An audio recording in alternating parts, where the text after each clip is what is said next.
Hey you guys, Tomes of Terror time. This is my book review series, which I'm sure all of you know. So here's yet another book that I chose completely at random. And it so happened that the author of this book, whose name is Timothy King, actually is kind of from my neck of the woods. He's actually from Tampa, Florida, which is about an hour and a half, hour and 45 minutes from here. And I actually lived there for a short time back in the early 2000s. I didn't know that he was from Tampa when I picked the book, so again, that was a little coincidence there.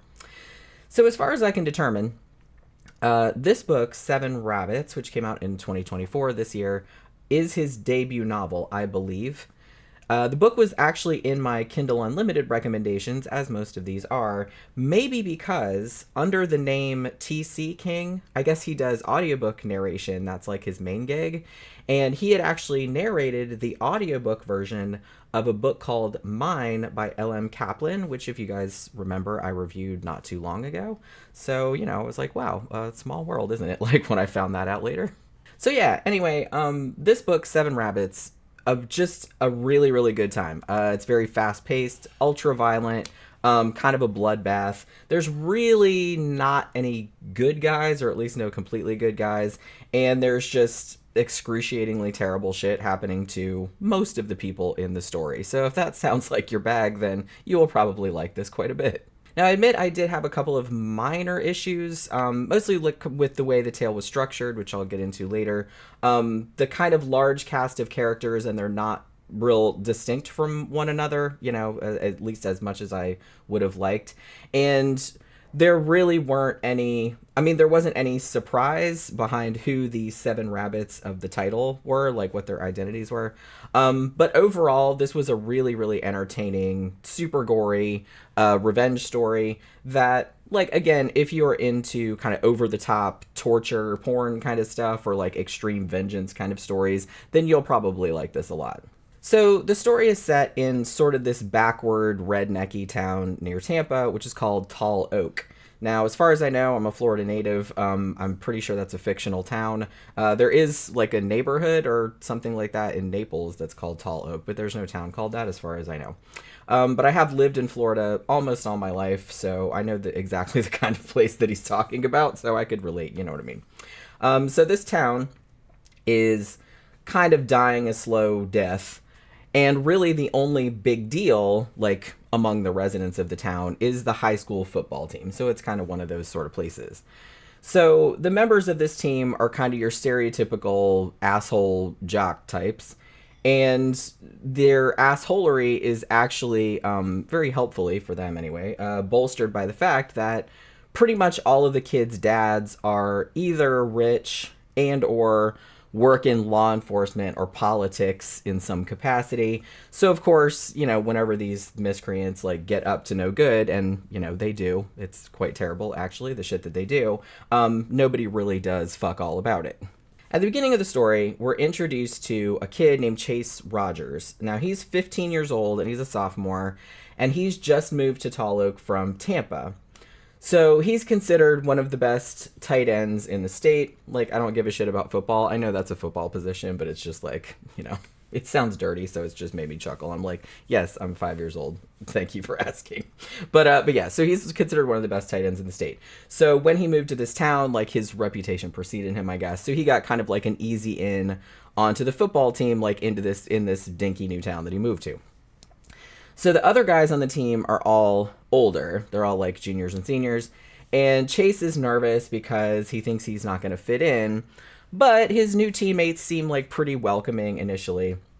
And they've even invited him along on this annual, I'm assuming, trip that they take, like out to this remote cabin that one of their dads owns or something.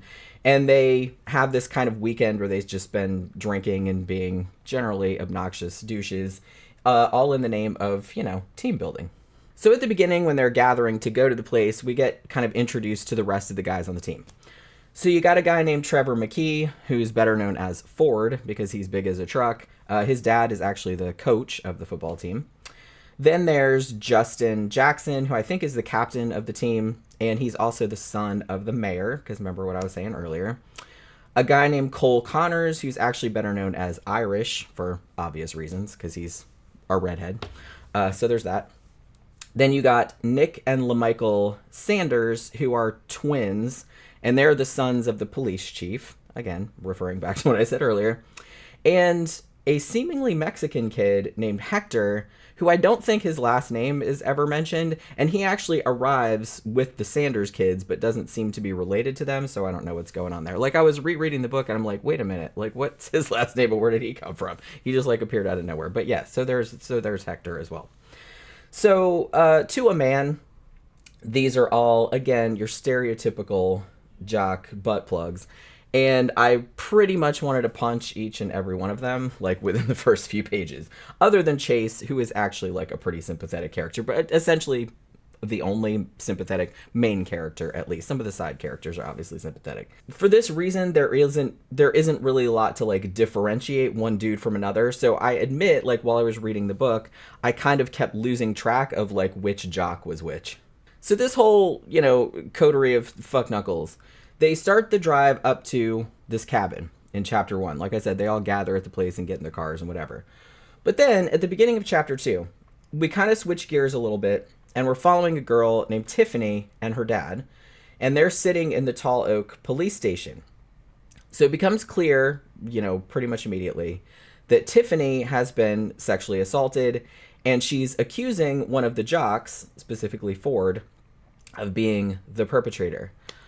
But because she admits she did go out on a date with him, and, she's like, I thought he liked me, blah, blah, blah, and that she did start making out with him willingly, the cops pretty much blow her off completely, accusing her of, oh, well, you just had consensual sex with him, and then you regretted it later, so you decided you were going to ruin his life, yada, yada. You know what I mean? It's just kind of like, it's a pretty typical thing for, like, cops do that sort of situation, sadly.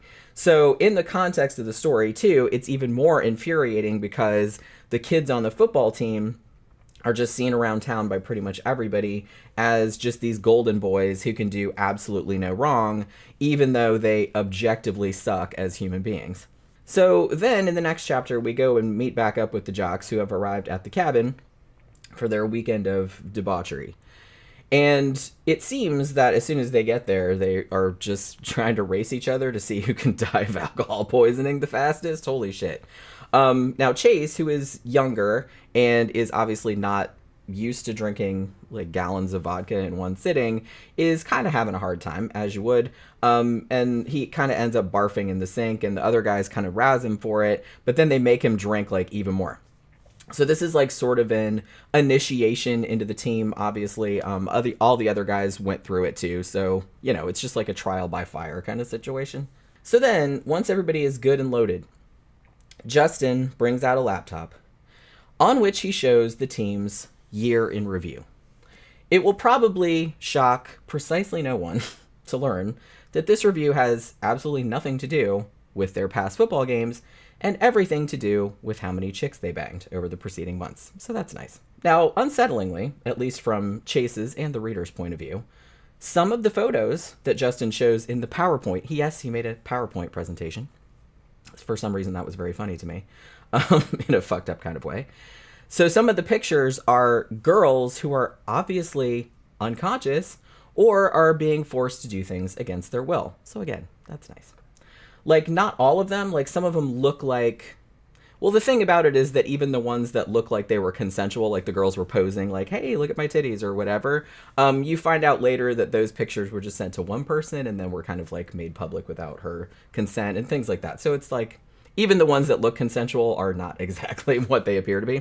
Chase is obviously very, very uncomfortable at this, as a normal person would be. He does try to sort of minimize it, though, because...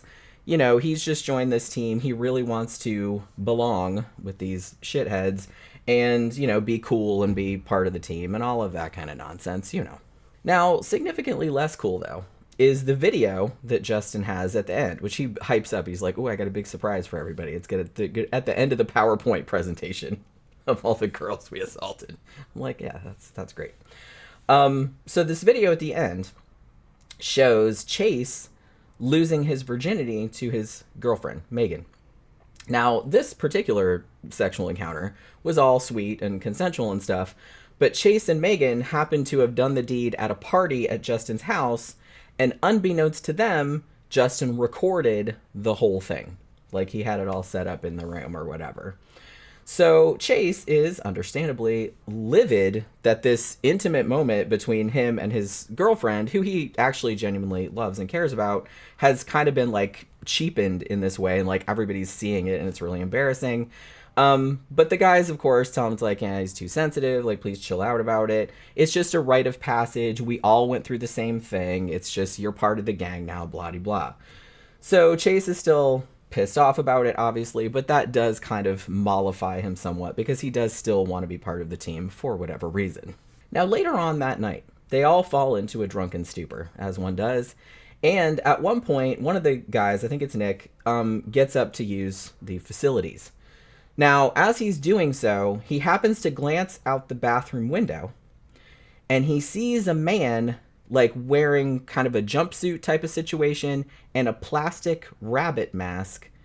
And this dude just kind of comes out of the tree line and, like, stares at him, because I presume he can see the window lit up. So he's, like, looking at him in there. So obviously Nick is totally freaked out by this, and he wakes up the other guys.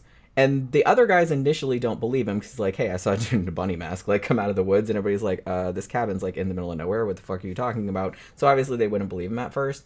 But then they all look outside and see, to their alarm, a bunch of other bunny-masked dudes creeping out of the woods. Even more ominously, they all appear to be carrying machetes. So from this point, the book kind of alternates between this sort of like siege narrative, which is developing at the cabin, where the eventual 7 bunny men, obviously, because the name of the book is 7 Rabbits, kind of toy with and like fuck up the jocks in various ways. And then there are like these interstitial scenes featuring some of the girls from the pictures that Justin was showing earlier, like, and kind of detailing the appalling shit that one or more of the jocks did to them. So I'm gonna say, like, if you're reading this book, like I said, it's kind of torture porny. It's not like super extreme, but it's pretty gory and there's a lot of torture in it. And there's also a lot of descriptions of sexual assault. So if you are, sensitive to that kind of thing, you might want to give this one a pass, because it's not super egregious, but there is a lot of it described in here. So just a heads up. Now, I'm gonna say that because the book is structured like that, where it goes back and forth from the bunny guys, like, attacking the jocks at the cabin, and then kind of each girl and, like, their story, and the girls' narratives being sandwiched in between the chapters of the main action, it isn't too hard to figure out, like, why the bunny guys are attacking the jocks. And this is kind of one of the things, I don't know how I would have done it exactly, but it's like, I kind of wish it had been done a bit differently, because it would have stretched the mystery out of, like, who the bunnymen were, like, for longer. And I think, because that's a creepy image, like, guys in bunny masks, like, coming out with machetes and stuff like that. So I kind of wish that had been, I don't know, just, like, structured slightly differently so the mystery could have remained longer. But, I mean, honestly, the mystery element isn't really a pivotal aspect of the story. This is just like a straight up revenge narrative, and like I said, like, kind of a torture kind of situation. So it's not like that was super important. So it does work just fine the way it is, in spite of how obvious the identity of the bunny guys becomes, like, pretty early on in the story. So yeah, like, overall, this was very entertaining, very well paced. There's, like, really no slow spots or anything. There's no extraneous bullshit of any kind. It's just a very straightforward, very nasty revenge story is what it is. And again, it does get kind of nasty. So if you're not, like, a big fan of gore or torture type shit, again, you might want to give this one a pass. I'm not sure I was a huge fan of the ending, but the end did surprise me a bit. Like, it kind of went to a place I wasn't expecting it to go.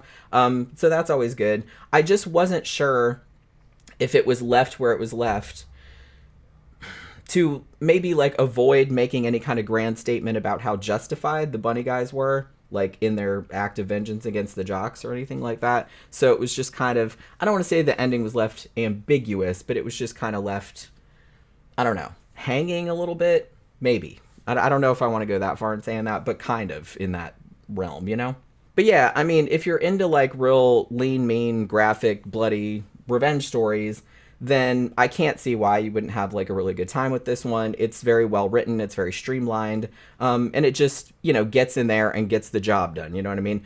Again, I had a couple small issues with it, as I detailed earlier, but in the aggregate, I enjoyed it a lot. And like I said, I just sat and I think I read the whole thing like pretty much in one sitting. And I would definitely recommend it if you're into like torture porny kind of stuff, or any kind of, really, really graphic like revenge stories. You'd probably be really into it. So that will do it for this Tomes of Terror. Hope you guys enjoyed the video. If you did, please like, share, comment, and subscribe to the channel if you haven't already. And I'll see you guys again on the next one. Bye.